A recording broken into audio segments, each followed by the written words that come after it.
Bismillahirrahmanirrahim. Assalamualaikum warahmatullahi wabarakatuh.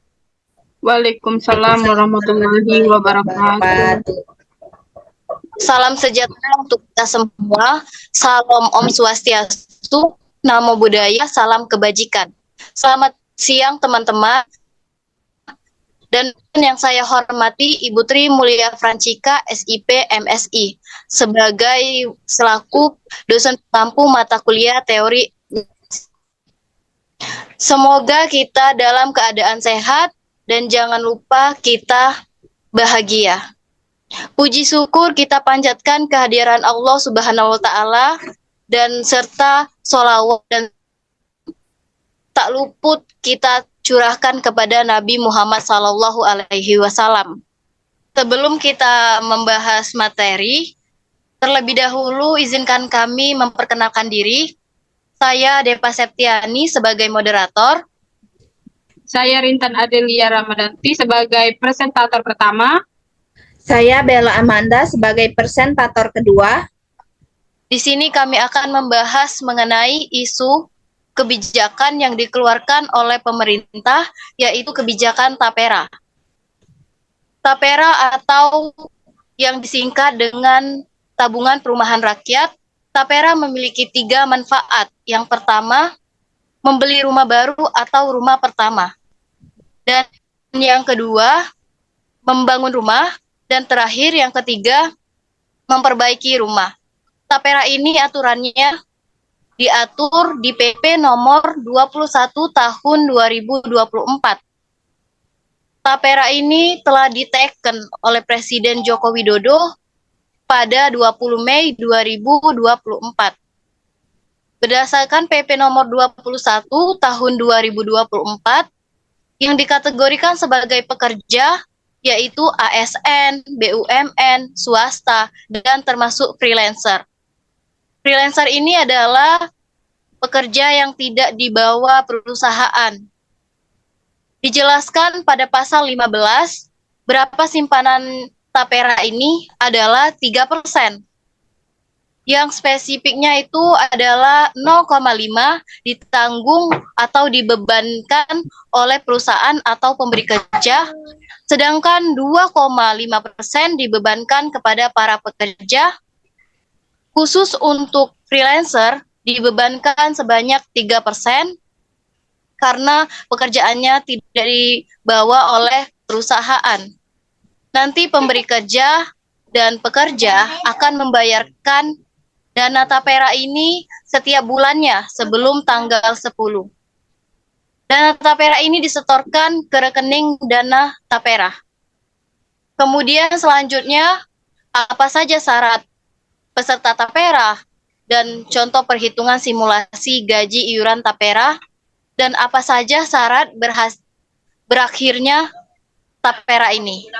Nah, untuk mengetahui jawaban tersebut, marilah kita perhatikan dengan baik penjelasan yang akan dijelaskan oleh presentator pertama, yaitu Rintan Adelia Ramadanti.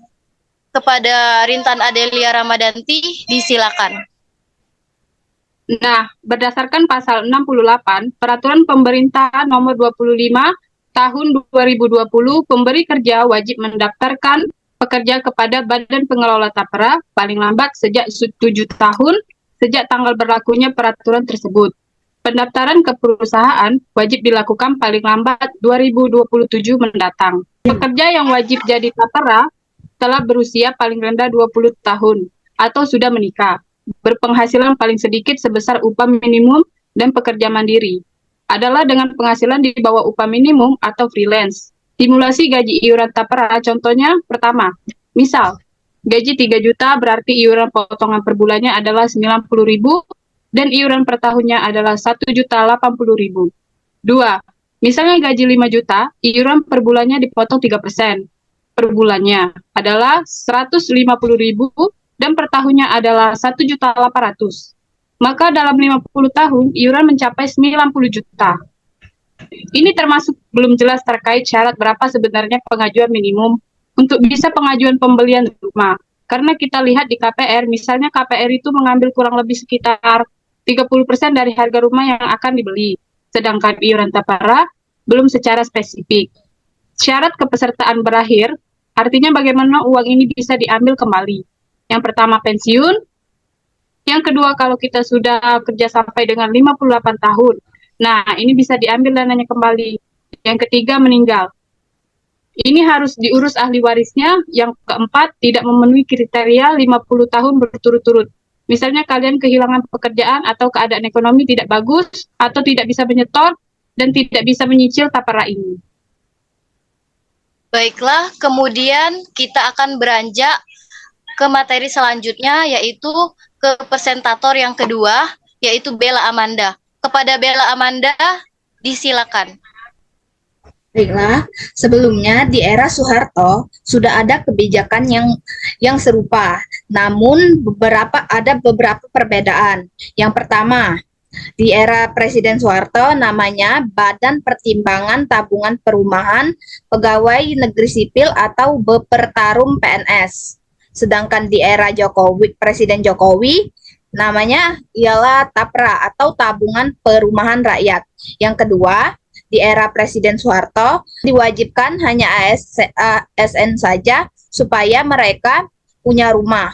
Sedangkan di era Presiden Jokowi ini di seluruh pekerja harus diwajibkan. Yang ketiga, besaran iuran di era Presiden Soeharto ini diatur tiap golongan setiap bulannya sekitar 3.000 sampai 10.000 setiap golongannya. Berbeda-beda. Sedangkan Presiden Joko Widodo dipukul rata sebesar 2,5% potongan. Tapera itu lebih simpelnya gini, rakyat kelas menengah yang berpenghasilan minimal UMR dan ke atasnya untuk masyarakat disuruh gotong royong, yang dimana penghasilan ini diberikan kepada masyarakat yang berpenghasilan rendah untuk kredit rumah. Argumen atau pendapat kami mengenai tapera ini ialah kami tidak setuju. Mengapa? Karena beban finansial yang ditanggung oleh rakyat itu sudah banyak. Seperti harus membayar PPh, BPJS Kesehatan, BPJS Ketenagakerjaan, dan jaminan pensiun. Nanti PPN naik jadi 12% pada tahun 2025. Harga kebutuhan sehari-hari itu tidaklah murah. Semakin hari semakin naik dan harganya mahal. Kenaikan cicilan rumah yang pasti harganya rumah semakin hari semakin naik. Tapera ini tidak jelas. Bentuk rumahnya seperti apa? Spesifik batas minimum pengajuan pembelian rumahnya belum jelas. Lebih baik tapera yang jelas-jelas walaupun nyicil 10 tahun, 15 tahun, dan 20 tahun, tapi ini jelas rumahnya bakal menjadi milik kita sendiri. Bahkan rakyat mungkin tidak percaya dengan pemerintah karena dengan kasus-kasus korupsi yang terjadi seperti kasus Jiwaraya yang total kerugiannya 16 triliun, Asabri yang dikorupsikan 22,7 triliun, dan lain-lain. Baiklah, selesai sudah pemaparan materi yang telah dijelaskan oleh presentator. Terima kasih kepada Rintan dan Bella atas penjelasannya. Maka dari itu saya akan menarik kesimpulan dari pemaparan tadi. Kesimpulannya adalah tapera adalah kebijakan publik yang dibuat oleh pemerintah, dan bentuk kebijakan tapera ini adalah redistributif yang mendistribusi kembali kekayaan yang ada atau mengambil kekayaan dari yang kaya lalu diberikan kepada yang miskin. Sifat kebijakan tapera ini adalah bersifat makro, yaitu kebijakan atau peraturan yang bersifat umum, yaitu peraturan pemerintah atau PP.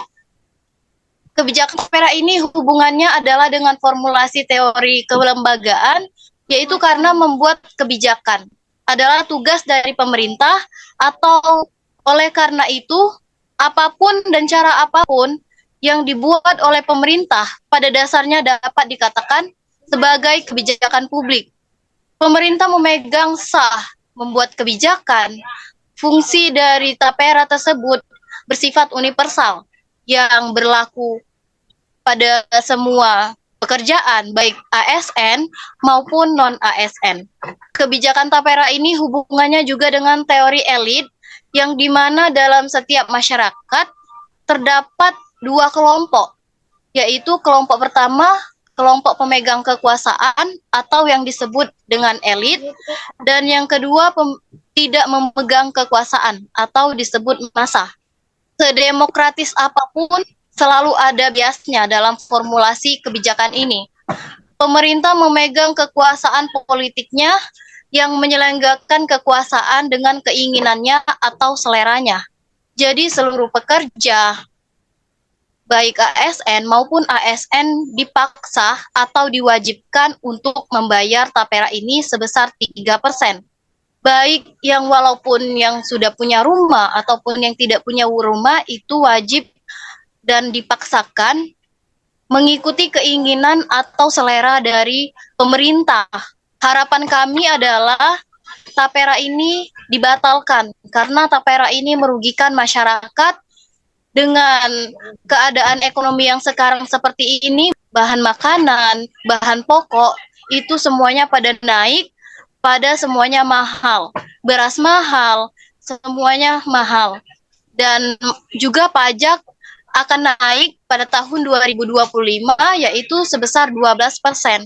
Dan itu sangat merugikan masyarakat.